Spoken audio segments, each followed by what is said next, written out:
astronauts to the moon.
In 2002, Blue Marble 2.0, NASA's Rob Simon made this.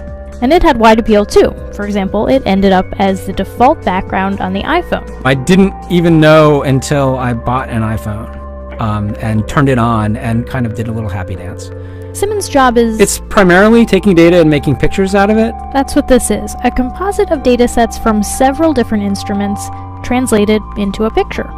To us, the really cool thing was the data set. Up until that point, there was no realistic color map of the globe anywhere. So the land layer here comes from the Moderate Resolution Imaging Spectroradiometer aboard Terra. And the tricky part here was the weather. So we actually had to take clouds out. They stashed the clouds for later, went onto the ocean. That came from an instrument that measures phytoplankton in the sea. Where it was low, I colored it dark blue because they're low mostly in mid-oceans. And then where it's a little bit higher, it was like a little bit brighter green. Then add the clouds back in. There's a small problem with it because there's a very slight gap in between each orbit. So some of those are painted on. It is photoshopped, but it's has to be.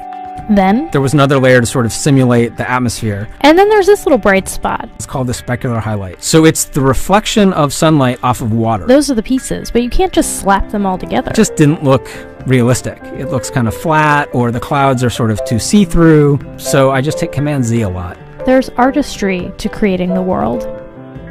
What I imagine it to be. Unfortunately, I'm not an astronaut. I've never been to space, but I've looked at these images over and over again, trying to sort of get the essence of it. It is photoshopped, but it's has to be.